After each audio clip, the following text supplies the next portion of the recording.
Hello, Investor Sagun. My name is Chen, and today I'm going to present my topic for the Capstone project to graduate Bachelor of Science in Health Science. So the topic today I chose is empower stroke intervention in Cadu Hamlet in Vietnam. So let me run the next part. Sorry.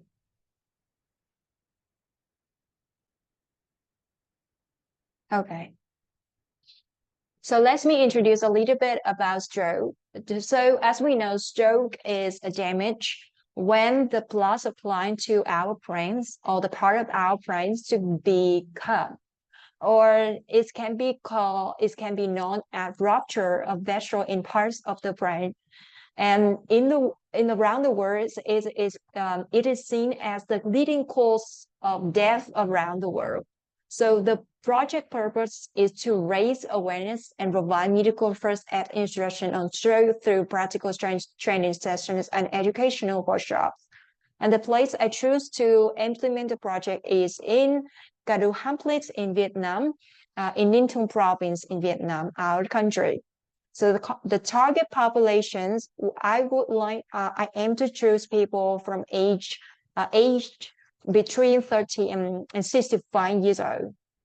So let me introduce a little bit about informations that I collected from reviewing the scholarly articles. So between 2020 and 2023, 165 million people have gotten into poverty. And as we know, poverty is the main cause to health disparity. This is the report from UNTP 2023. So the other factor that can lead to health disparity is social economic status, race, and ethnicity.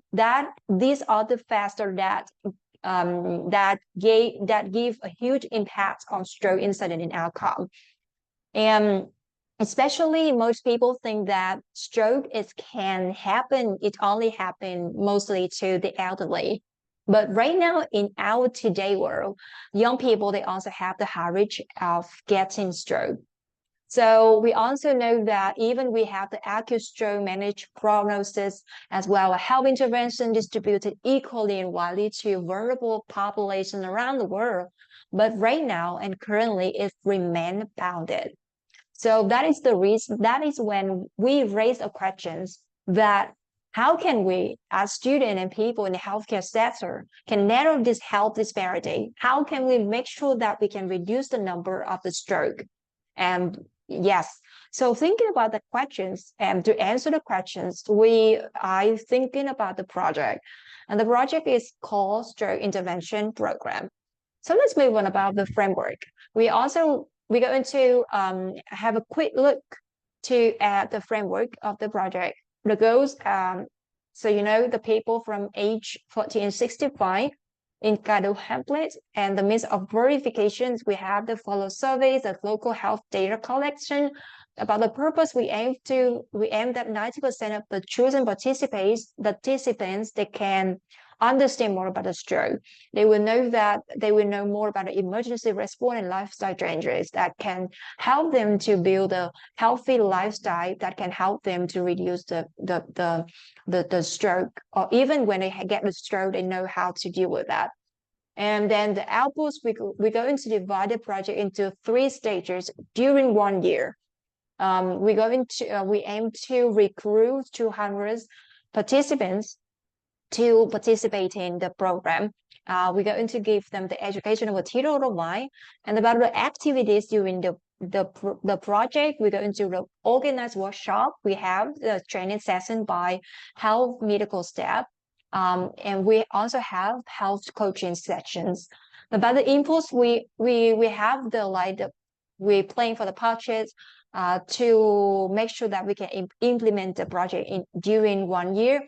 Education material, trained health staff, local facility, and transport.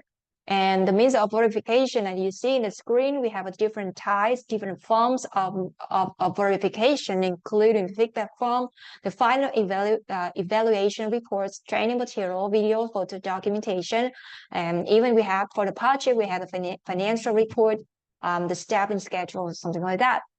So move on to the next part is design. How can we design the project? So as I mentioned earlier, we have a different we have a three stages, including the first stage is through understanding. So it will every stage that will last for 3 months. And in the stage 1, we have the activity like workshop, test, and baseline knowledge.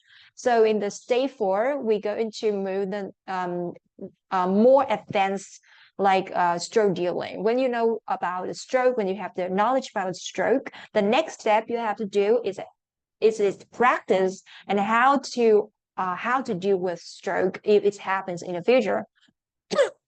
Sorry.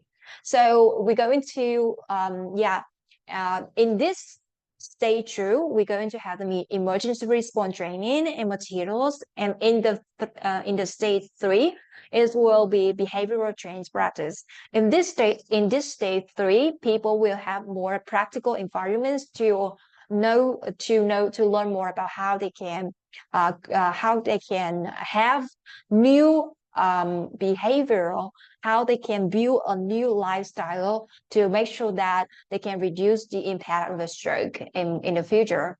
So when we talk about, when it comes to methodology, we refer to data collection.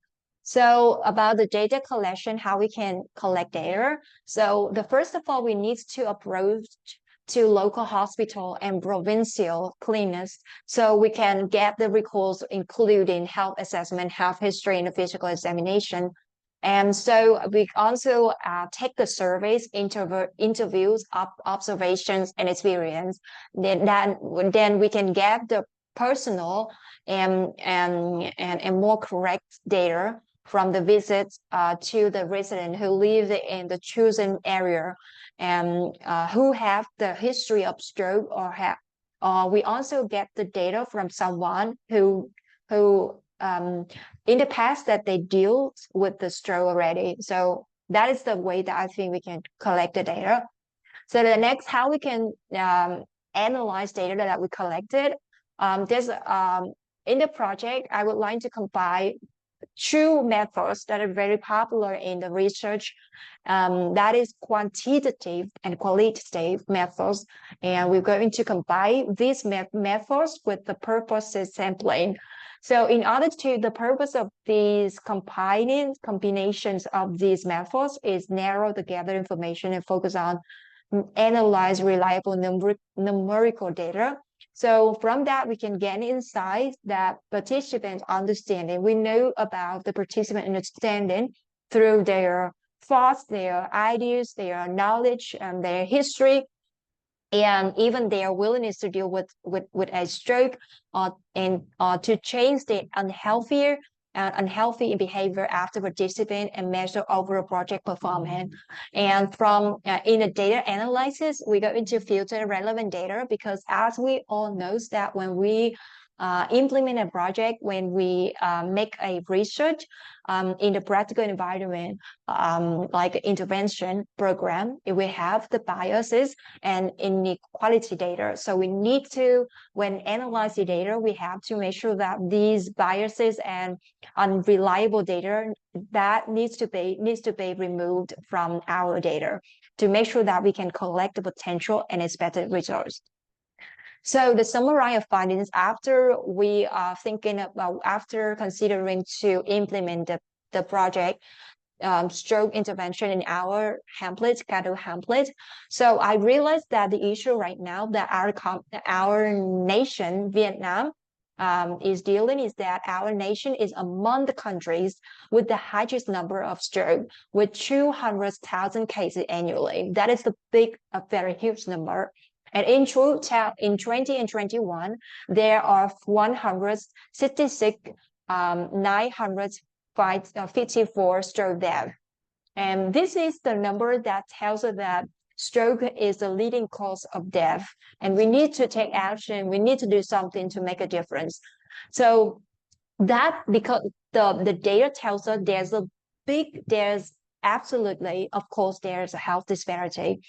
So when we analyze the root cause, we find out that the root cause of health disparity of stroke is that because there are disadvantaged life condition, so it will lead to poor access to health education, and it will lead to limited knowledge and skill regarding stroke. So the action we need to take is that we set the program our program implementation. This health inequality is likely to widen, leading to preventable death and decreased quality of life for the resident living in developing areas throughout Vietnam. So the conclusion is that, as we know, healthcare is not a privilege, but a human right. It means that everyone, they have the right to be healthy, to get the treatment, to get the health benefits. So as long as healthcare differences exist, there will be huge obstacles to disadvantage and a vulnerable individual access to the same public healthcare benefits will remain. So we believe that this educational intervention program about stroke will be bring potential benefits to the vulnerable and reduce the impact of health disparity in Vietnam. So that is here's a reference. You can have a look. Okay, so thank you for listening to my presentation. Thank you for spending time to review my capstone project. I'm happy to be in the class and happy to hear your feedback. So thank you for your time.